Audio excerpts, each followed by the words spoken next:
A paz do Senhor, meus amados irmãos, é a alegria poder estar aqui mais uma vez com vocês para, nesse último trimestre do ano de 2024, estudarmos mais um tema de muita importância para o nosso crescimento e para o nosso conhecimento da Palavra de Deus. Estamos com uma revista totalmente nova, tá? Vamos iniciar um novo período de estudos. E agora nós vamos falar sobre as promessas de Deus. Confie e viva as bênçãos do Senhor, porque Ele é fiel, é o que prometeu. Então nós vamos estudar as 3 lições baseadas nas promessas de Deus para a nossa vida. O comentarista desse compêndio é o pastor Elinaldo Renovato, promovido pela Casa Publicadora das Assembleias de Deus do Brasil.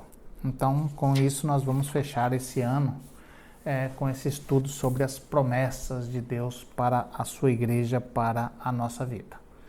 E nós temos aqui já a primeira lição, que vai fazer uma introdução em todas as outras lições que iremos estudar, e veremos nela a respeito da promessa, ou que são promessas de Deus, as promessas de Deus.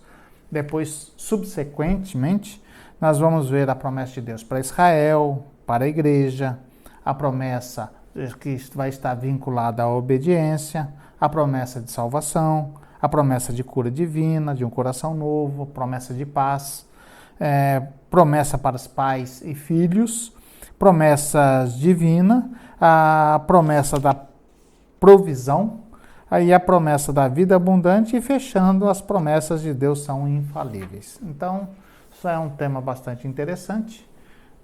Nós não havíamos ainda estudado a respeito desse assunto e com certeza vai ser gratificante todos esses 3 meses que estaremos aí juntos estudando a palavra de Deus.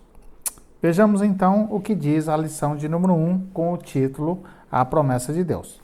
E eu quero introduzir esse estudo dizendo uma frase que eu achei muito interessante quando preparava essa aula, que de um escritor anônimo, quando ele diz que toda promessa está pautada no caráter de quem a prometeu.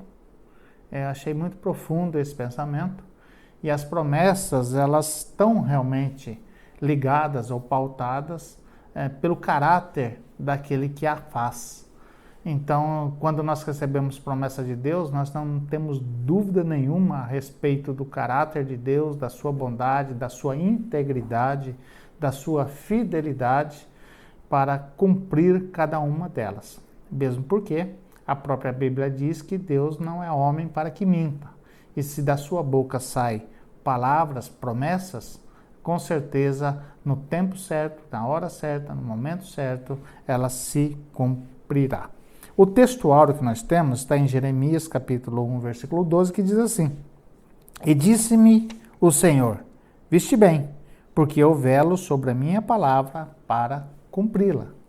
Então, a palavra que Deus solta através da sua boca, ela vai ter o seu destino final. Deus não faz promessa em vão e nem fala ao vento. Deus faz promessas para que o homem possa conhecê-lo e ele, no seu tempo, vai fazer com que ela se cumpra na vida de cada um. A verdade prática diz que Deus faz promessas para que experimentemos um relacionamento mais próximo com Ele, né? Então, baseado no seu caráter, no caráter do próprio Deus, nós vamos ver que Ele é santo, que Ele é leal, que Ele é fiel, que Ele é capaz, que Ele é verdadeiro, que Ele é imutável. Então, nisso nós temos uma confiança e experimentamos esse relacionamento com Ele sabendo que Ele é infalível e Ele não vai mudar de opinião depois de dada a sua palavra, porque Ele é imutável. O texto básico, não faremos a leitura, mas está em Isaías, capítulo 55, versículos 6 a 13. Aqui é um compêndio, né, de promessa. Aqui, essa promessa que Isaías a escreveu, fala-nos a respeito da salvação, né? Tanto é que ele começa dizendo que buscai ao Senhor enquanto se pode achar, invocai-o enquanto está perto. Né? Deixa o ímpio o seu caminho, e o homem maligno os seus pensamentos, e converta-se ao Senhor, que compadecerá dele, torna-se para Deus, porque grandioso é em perdoar. Promessas que Deus dá ao homem para que nós tenhamos certeza que mesmo o pior dos pecadores, uma vez arrependido e convertido ao Senhor, ele vai ter todas as bênçãos registradas na Bíblia para a sua vida. Então é promessa de Deus e Deus jamais falha com isso. Por isso, nesse trimestre, nós estudaremos a respeito das promessas de Deus direcionadas ao seu povo ao longo da história. Deus fez promessa à nação de Israel, começando lá com Abraão, e essas promessas se cumpriram. E essa promessa se estendeu não somente à nação israelita, mas também chegou aos gentios, que somos nós, e fomos abraçados pelo amor de Deus e pelas promessas que ele fez ao próprio Abraão, né, de que através dele seria bendita todas as famílias da terra. E nós estamos incluso nessa promessa, e hoje nós experimentamos a graça de Deus, porque Deus, uma vez proferindo as bênçãos, ele cumpre cabalmente na vida da família, na vida da igreja, na vida da nação, enfim, Deus é poderoso. Tá? Mas fica uma pergunta que nós sempre fazemos, e pelo menos quando eu comecei a estudar esse assunto, me veio um questionamento. Por que Deus faz promessa? Teria alguma obrigação Deus fazer promessa ao homem que não tem significância nenhuma? Por que Deus faz promessa se ele é completo em si mesmo e não depende de cada um de nós? Por que Deus faz promessa se nós não traríamos para ele nenhum benefício? Aliás, no nosso pecado, nós só trazemos tristeza a Deus. Por que ele fez promessa logo depois que Adão e Eva, nossos primeiros pais, pecaram? E ele fez a promessa da redenção.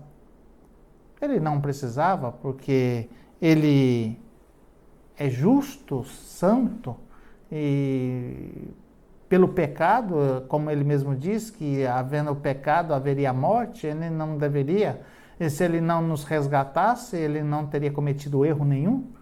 Mas por que ele nos faz promessa? Por que ele nos busca dessa forma? Porém, nós vamos ver que, como nos ama, ele tem cuidado com tudo aquilo que ele criou. Ele não somente fez promessas, mas ele também se doou para que nós fôssemos como ele é.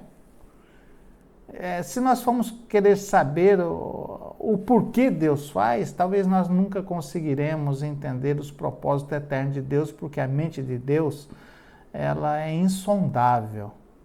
Mas o que nós sabemos é que no seu eterno propósito, no seu querer e pelo seu muito amor com que nos amou, ele nos buscou, e para que isso acontecesse, ele fez promessa para as nossas vidas. Mas ainda fica a pergunta, né? Por que ele nos amou e por que ele nos fez promessa? Alenquei aqui 5 pontos, tá? Primeiro, para atender seus próprios propósitos. Deus tem o seu propósito. Na eternidade, entre Pai, Filho e Espírito Santo, definiram e nas suas reuniões, né, no seu querer, na sua vontade, eles realmente quiseram que fosse dessa forma. Sabendo que o homem pecaria, mas ele sabia que havia um meio de resgatá-lo. Então, pelo seu propósito, ele faz promessas. Ele faz promessas também a nós, caídos, quando caímos da fé, através dos nossos primeiros pais, Ele faz essas promessas para que nós estreitássemos o relacionamento com Ele.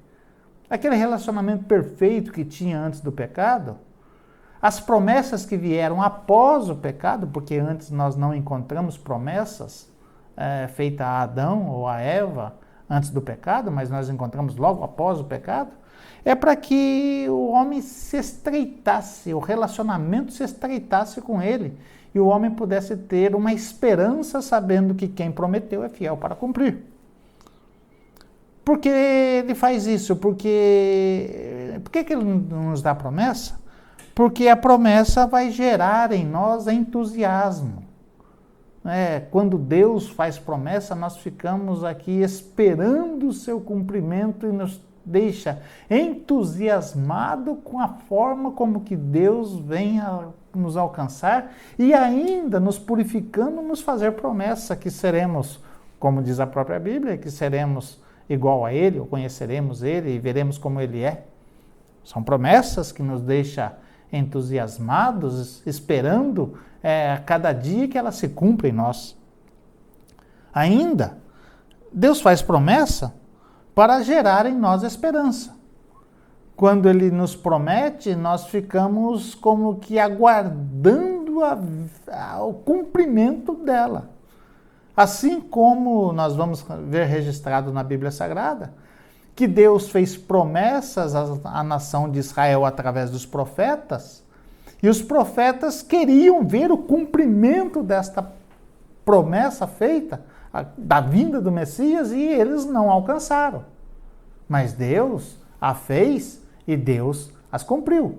E isso gerou no coração da nação israelita, da nação dos profetas do Antigo Testamento, esperança, sabendo que Deus iria fazer algo sobrenatural e livrar o seu povo e dar vitória e fazer com que o seu povo fosse abençoado pela sua mão e pelo seu poder.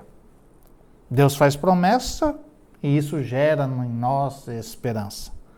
Deus faz promessas também, o último ponto, porque vai gerar em nós expectativa, né? Quando vai acontecer? E isso faz com que nos motive a caminhar. E uma das grandes promessas que nós temos é a promessa da sua volta. Jesus voltará para resgatar, para levar, para raptar a sua igreja desse mundo pecaminoso.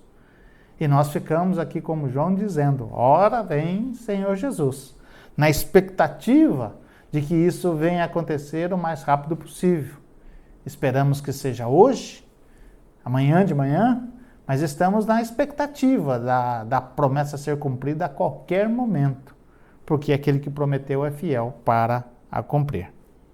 Por isso, dentro desse conceito todo de que Deus faz promessa, nós temos 3 pontos aqui que eu quero passar por eles rapidamente para que depois você desenvolva isso para ministrar na sala de aula onde você vai educar o povo de Deus. Primeiro, nós temos um convite de Deus, né? Então, para que tudo isso aconteça na nossa vida, primeiro há um convite. Porque o homem em si mesmo, ele está alienado de Deus. Mas quando Deus faz um convite, como nós lemos aqui 2 versículos do capítulo 55, versículos 6 e 7, quando ele diz, buscai ao Senhor enquanto se pode achar, invocai enquanto está perto, deixa o ímpio o seu caminho e reconheça a Deus, é um convite para que o homem se lance aos pés de Deus, para que através disso ele seja uma nova criatura, e sendo nova criatura, todas as promessas que foram feitas com relação à salvação, à redenção, à purificação, à transformação e o estado eterno, seja liberado, seja aceito por aqueles que um dia não o conheciam e agora passa a conhecê-lo. Ele faz isso porque ele tem poder para cumprir, e a transformação que ele faz na vida do homem não é pelo desejo do próprio homem, mas é pela sua graça e pela sua bondade que faz com que o homem reconheça o seu poder e o livre das trevas para viver num caminho plano, para viver um caminho eterno, reconhecendo quem é Deus. Aliás, o maior milagre que Deus faz na vida do homem é trazê-lo à vida, uma vez que ele está morto em seus delitos e pecados, e dar-lhe a visão, dar-lhe o entendimento e o conhecimento daquilo que ele é. E isso faz com que o homem deixe esse mundo pecaminoso e comece a andar e reconhecer que realmente ele é Deus e crer na sua palavra. E quanto mais nós nos aprofundamos em conhecê-la, em saber que ele é poderoso e cumpridor da sua palavra, mais nós o admiramos por ver que ele realmente faz promessas para que nós possamos entender realmente quem ele é e o amor que ele tem para com a nossa vida. Por isso, o segundo ponto do convite de Deus é necessário buscar a Deus. O homem precisa buscar a Deus. A palavra de Deus vem mediante a graça, a sua graça, que adentra no nosso coração, que é iluminado pelo Espírito Santo, mas nós precisamos não somente ouvi-la, mas nós precisamos praticá-la, nós precisamos buscá-la, nós precisamos encontrá-la. Por isso ele diz: buscai ao Senhor enquanto se pode achar. Ou seja, isso faz parte da nossa vida.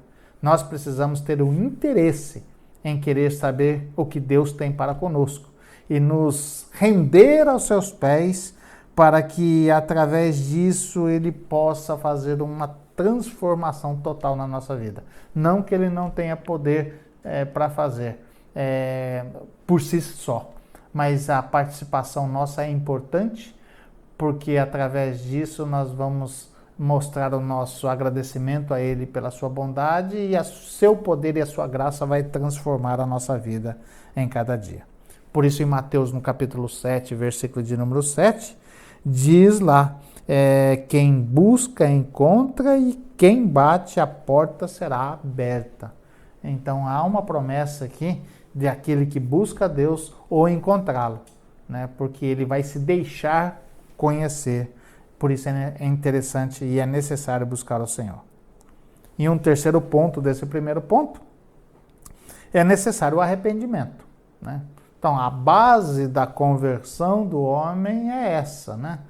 A palavra de Deus é manifesta, o Espírito Santo convence o homem do pecado, da justiça e do juízo, o homem se lança a seus pés, o homem se arrepende dos seus pecados, da sua vida pecaminosa, da sua vida pregressa, e vai buscar de toda forma viver uma vida santificada a Deus. Sede santo, como Deus mesmo diz, porque eu sou santo, né? E dessa forma o homem vai cada dia mais tornando-se, ou obtendo o caráter de Deus para a sua vida, para ser igual a Deus, para ser diferente do mundo, para viver de forma diferente, para que as promessas de Deus se cumpram na sua vida. Assim, toda pessoa que tem um encontro pessoal com o Senhor Jesus experimenta o júbilo, o florescimento espiritual e cresce diante dele. É como o Salmo 1, né? É como o homem plantado junto ao ribeiro de águas, né? Nunca vai faltar mantimentos para que ele produza frutos e frutos com abundância. Ponto 2 da nossa lição vai nos dizer que nós precisamos entender os fundamentos dessa promessa. Aonde ela está? Foi dita por quem? Como ela se revela? Como nós podemos confiar nas promessas? Né? Onde poderemos encontrá-la? Então, as promessas de Deus têm os seus fundamentos. Então, o primeiro lugar que nós encontramos a promessa de Deus e que podemos confiar é na Bíblia Sagrada. A palavra promessa está presente em toda a Bíblia, né?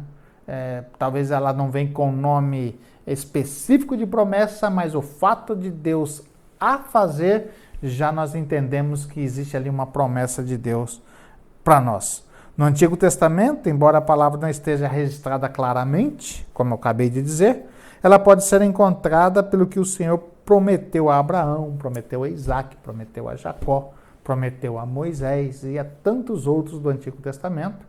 e essas palavras prometidas por Deus, ela se torna promessa, se torna aí um contrato, se torna aí uma forma como Deus se expressa para que o homem entenda aquilo que ele quer fazer e como Deus vai fazer na vida das pessoas.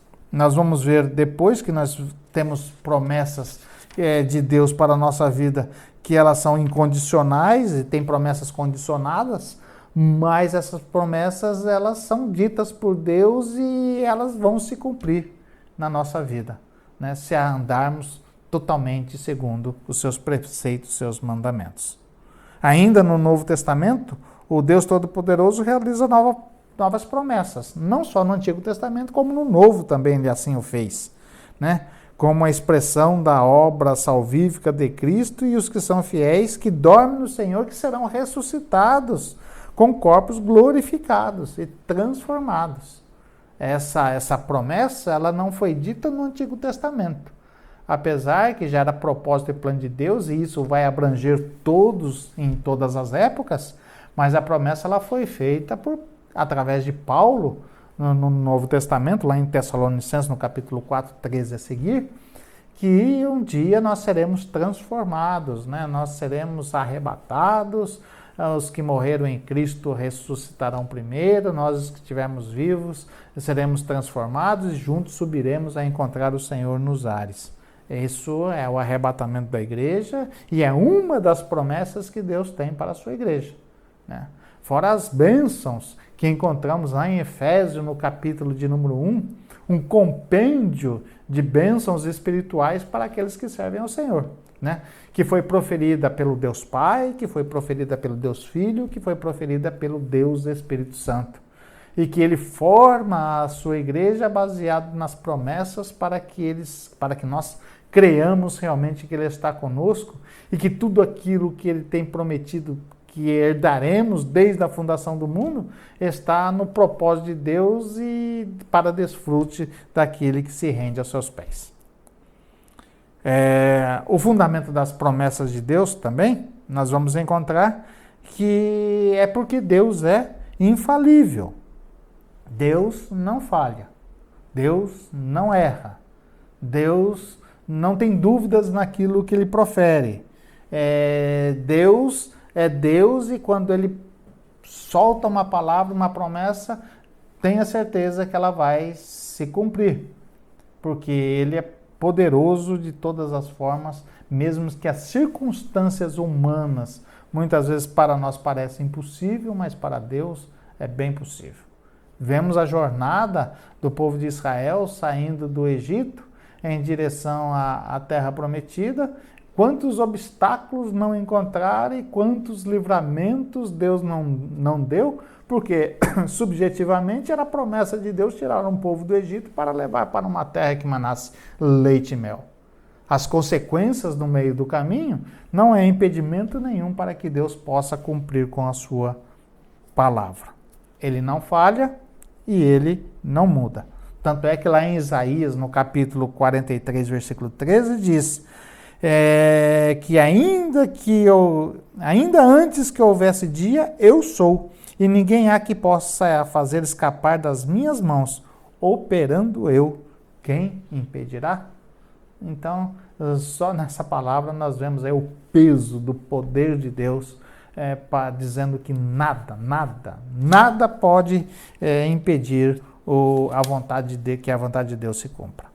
Ainda sobre as promessas e seus fundamentos, nós vamos ver que além das promessas na Bíblia, além dele ser infalível, ele zela por esta palavra, ele cuida por essa palavra. Ele não é mentiroso e nem se deixa ser mentiroso. Diz aqui Isaías 55 que a palavra que sai de Deus tem um propósito determinado para cumprir, versículo de número 11. Aqui Deus está embasando a sua fidelidade e por isso ele garante o cumprimento da sua palavra conforme exposta pela sua própria boca. Tá? Então, as promessas de Deus são infalíveis para a nossa vida. E com esse embasamento, com esse fundamento, nós cremos realmente que nós estamos na mão de um Deus que tudo faz, que tudo pode, que tudo faz para o seu povo. E no terceiro ponto, o último ponto dessa lição, nós temos aqui tipos e propósitos da promessa de Deus. Nós temos dois tipos, melhor dizendo, e temos aqui um propósito das promessas. Tá? Nós vamos encontrar as promessas incondicionais e as promessas condicionais. Até convido você a se aprofundar nesse assunto para entender, porque talvez alguns perguntem, né? Mas Deus prometeu e não cumpriu. Né? Então nós precisamos analisar quais são as promessas que são incondicionais e quais são as promessas condicionais. As incondicionais independem da vontade humana, independe das circunstâncias do tempo, independe das circunstâncias das fases que o homem vive sobre a terra. Há promessas incondicionais que, querendo ou não querendo, até o inimigo tentando impedir, não vai conseguir porque Deus proferiu e ela vai acontecer. Por exemplo, a primeira promessa feita aos homens, lá no Jardim do Éden ainda, quando Deus disse que da semente da mulher nasceria um que pisaria a cabeça da serpente, ela era incondicional, né? Viria a semente da mulher e essa pisaria a cabeça da serpente. Independentemente do que acontecesse no meio desse percurso, a palavra se cumpriria. E quando nós lemos a Escritura Sagrada, nós vamos ver a luta do inimigo para tentar que essa promessa fosse cumprida, né? Para que não se realizasse.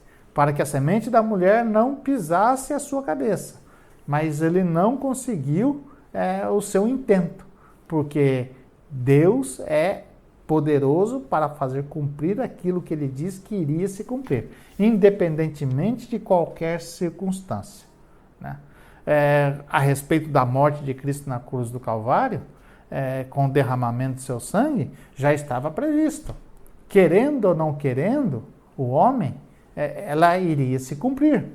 Se não fosse pelas mãos do povo de Israel e o povo romano, de uma outra forma aconteceria, porque era uma promessa incondicional, porque toda a humanidade depende ou dependeria do cumprimento desta palavra, porque Jesus é aquele que tira o pecado do mundo. Sem o seu sacrifício, todos estariam perdidos. Então essa promessa é incondicional para que o homem possa ter a salvação. E isso se cumpriria, quer o homem querendo ou não, porque a palavra de Deus proferiu isso. Tá?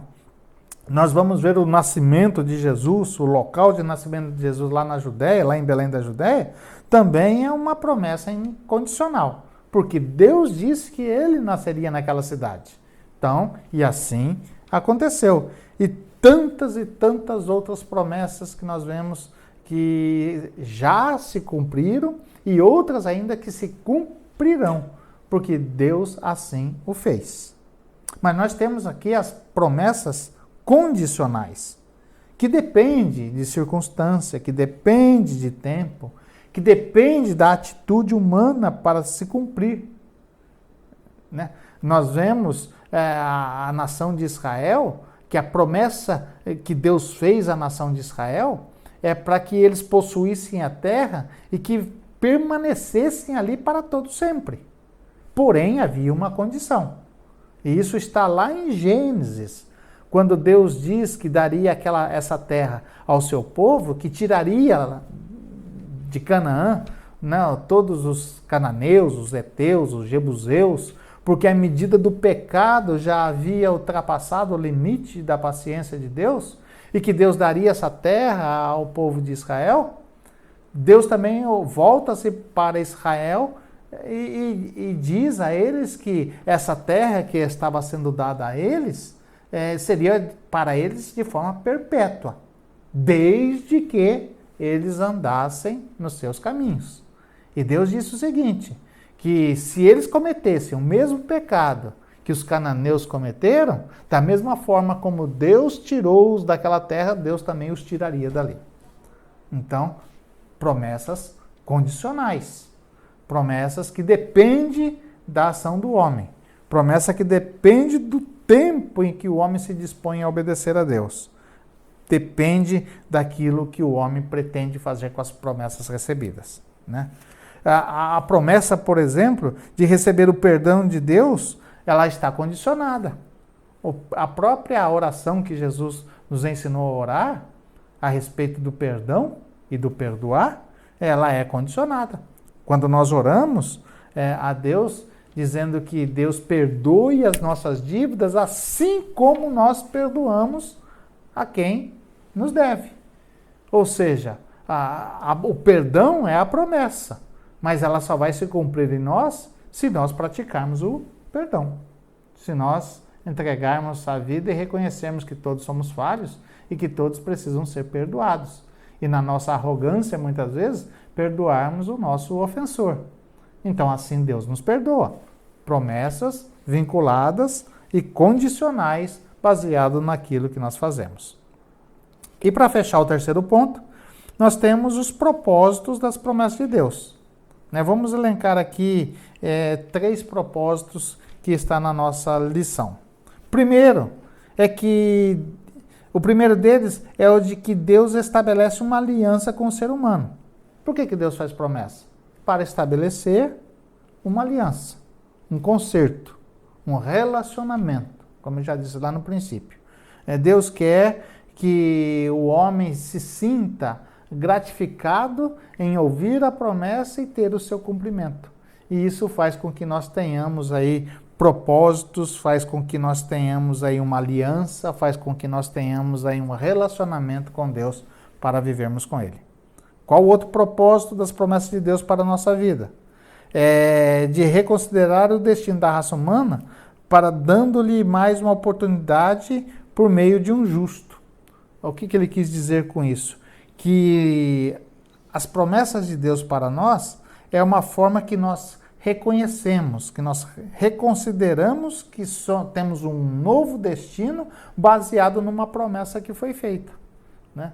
Então Deus nos faz promessa com o propósito de que nós reconhecemos e reconsideremos que se um dia fomos, hoje não seremos mais como éramos, para viver em novidade de vida, para viver com Ele para todo sempre. E em terceiro propósito, é mostrar que essa eleição, essa escolha de Deus, de um povo, parte de uma aliança que Deus fez, ou de uma promessa que Deus fez a Abraão, né? Deus disse a Abraão, e serão benditas em ti todas as famílias da terra. Ou seja, nós consideramos Abraão nosso pai, essa promessa foi feita a ele, não somente a ele e a sua família, nem a ele e a sua descendência, que é o povo judeu, mas também estendido a todos aqueles que reconhecem e aceitam a Cristo como seu Senhor, Salvador da sua alma. Tá? Essa eleição não é predestinação, mas é uma eleição baseado no reconhecimento daquilo que Deus fez por nós. Então nós nos entregamos a Ele, vivemos com Ele e o propósito dessas promessas nos faz ser mais fortes a cada dia, sabendo que Ele tem cuidado de nós. Quando experimentamos o cumprimento das promessas de Deus, temos a certeza inabalável de que Deus se relaciona conosco e por isso não estamos sozinhos no mundo. Então é gratificante. Deus é bom.